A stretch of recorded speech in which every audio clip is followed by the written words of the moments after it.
Hello, Colin Hung for Swaay.Health. I am here in Boston, Massachusetts, where I have been attending the Patient Experience Symposium. I'm about to sit down with Tommy Whitelaw, a passionate changemaker from across the pond in Scotland. Tommy has been using his voice to bring kindness and humanity back into healthcare. Now, Tommy just delivered a rousing keynote here at the symposium, and he had the audience both rolling in the aisles laughing, as well as reaching for Kleenex. I can't wait for you to hear his story. Let's get to it. Swaay.Health. Tommy, welcome to the program. Oh, thank you. Thank you so much. It's been a joyful day. And, Your keynote here at the Patient Experience Symposium was just phenomenal. I loved all the stories you told. I especially loved how you were saying how we have an opportunity to be part of patients' love story. Tell me more about that. yeah, it's part of my campaign was that people would write to me and share their stories. I would share my story about caring for my mum, and people from all around the world would write to me to tell me their stories. And in reading them, it was always the beautiful moment came from meeting someone else. It wasn't a policy or a strategy. It was a colleague, a nurse, a care assistant, a support worker, a call handler. And actually what you felt was the next part of the letter changed. So it brightened, it became different. Even although there was still some struggles there, actually you could feel the brightness coming in. And what I was reading, I think, was getting a real insight to people's love stories and how we all, every time we have that conversation or play a part, well, we can keep the love story going, we can lift it, we can help it continue, or in some cases can have the opposite effect. So tell me more about the work that you do. What do you do at the various healthcare organizations that you work with over the pond?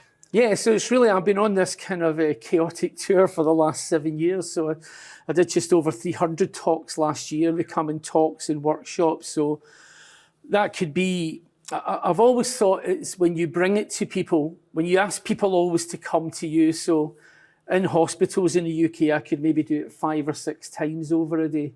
And that means different people can come at a time that works for them. So if you try and do it once, places are really busy and they won't, permission often won't be given to come down. But actually, if you do it, I think people listen differently when they can come at a time that works for them.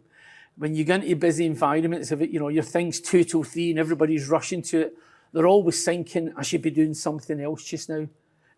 So the theory behind it is if I go in and I do it twice, 3 times, 4 times over a day, and just say, I'll be doing it 10 o'clock, 12 o'clock, 1 o'clock, 3 o'clock. And what we hope that people go back and encourage others to come down as well. But what I think they really do is they listen differently because they feel it's okay to be there at that time. So it's a theory of taking it to people. And what is the outcome of those meetings that you're having with these folks? Like, what do they come away with? Well, we hope that we help them reconnect. So we know in the busyness of modern life, modern healthcare, we can become quite disconnected really quickly. So busyness starts making decisions for us, Sure. So I was speaking about good intentions into actions. And we got up in the morning, here's my good intention for the day, here's my plan for the day, the week ahead. Mm-hmm. And often we get so caught up in busyness that it's always the beautiful stuff we do less of first, so we don't mean it. We don't often realise it. But actually when you sit down and think, in the busyness of last week, what did I not do? And when you start making that list together, it's those beautiful moments of connection. So you start listening with a first intention to reply instead of a first intention to listen. And then we become interrupters because we're busy as well. So it's about, I hope it's reconnecting us, but actually reminding people in healthcare that, in my view, that they're part of the greatest professions that have ever been created, that people who are using this incredible skill and knowledge and dedication and kindness to help care for our families, our loved ones, and for each other. And I just want to remind them of those moments. I've always believed that if you can help people self-reflect, they'll figure it out quicker than pointing your finger. And I've been to so many talks that all feel a bit fingers getting pointed at everyone, and so you put a defence up. But actually, if I share some stories about the incredible nurse who put her hand on my shoulder one day when I was crying, caring for my mum, and help people reflect, I think people go in with, I think we figure things out a lot quicker when somebody helps us reflect. And that's a key message that you had, that I took away from your session, which was this whole theme of kindness. It's okay to be kind, and it's okay to show humanity, which I think the point you were making is that sometimes that gets lost in all the things that you're told not to do or to do. You forget that you're a human being too. Well, it's seen as soft and frivolous sometimes, isn't it? But it isn't.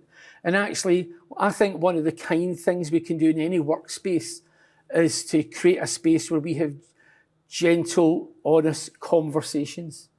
Because the opposite of that leads to conflict. And we don't come back from conflict. There's never a winner. But actually, if we can have gentle honesty in our discussions and conversations as part of a team, then we avoid conflict, but we are respecting each other. And we can have differences of opinions, but if we keep it to that, so trying to build these spaces where, we have these gentle, honest conversations. So Tommy, you and I are from different countries. You're from Scotland, I'm from Canada. We're both here in the US. What are some of the commonalities that you've seen in terms of the challenges healthcare organizations and people you've met here and the people you work with at home? Yeah, I think I think it's quite common worldwide that it's staffing numbers and is adding a lot of difficulty to people. And that affects our decision making, isn't it? So we're always trying to keep pace with. But I think time is the best currency we can give each other. It's a quote from a good friend. It's not mine. But time's the best currency we can give each other. Also think it's a false economy. So we always say, well, I don't have time to do that. Sure. But I think it costs us more time down the line somewhere. That actually, if we just slowed down a little bit, if we slowed down. And part of that is that when we're really busy, we interrupt each other in under 20 seconds. When we're really busy, we seem to do all the speaking. And there's lots of reasons for that. So if I'm really busy and I bump into you and we're going to have a conversation, if I do all the talking, I'm deciding how long this conversation lasts. If I leave gaps, you might start and then I'll be... But actually what they found was that people only speak in short bursts of 30 to 90 seconds. And what I'm asking people to reflect on is a plea from me, actually. Please don't any of us ever get so busy that we can't give someone 30 to 90 seconds of our time who maybe have an important message they want to share with us. And the opposite is, imagine every time you try to share that message, you get interrupted. Well, you wake up one day thinking, I have nothing of value to say. Because I tried to tell someone and they interrupted me, then I try to share it with someone else. So that for me is the effect of business. We have a lot of healthcare marketers and people who work in patient experience in our audience. What's the message? What's the one message you would love to send to them? Well, it's the message I give everyone. Firstly, just to thank them for the incredible work that they do, and just remind them that no matter what their role is across that organisation, they have the potential and opportunity to play a part in transforming people's days, maybe even their lives, but absolutely their experience of receiving advice, support or care. And tell me a better thing to do than that. Tell me something more beautiful than that you can play a part in that every day. Tommy, you are just an inspiration. It's wonderful. Where can people go to connect with you? Yes, I'm on, I call it Twitter, sorry. It's okay. At Tommy N Tour. So it's just Tommy, then an N, then a tour. Or if you just Google Tommy on Tour, it'll take you to my blogs or at the Health and Social Care Alliance Scotland. Amazing. Well, Tommy, thank you so much for being on the program. Wonderful, wonderful conversation. No, I've really enjoyed spending time with you today. Thank you kindly. Thank you. Thank you very much. Hey, I want to thank Tommy for coming on camera with me and sharing his story. I really loved his message of needing more kindness, more listening, more connection in healthcare. I just wish he was over here a little bit more often because I would love to attend one of his workshops.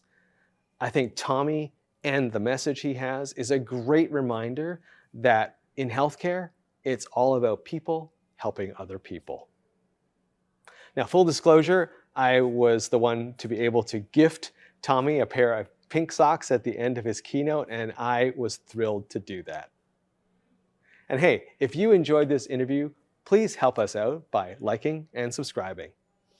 Also, head on over to Swaay.Health, that's Swaay with 2 A's, .health, where you can find more great content like this.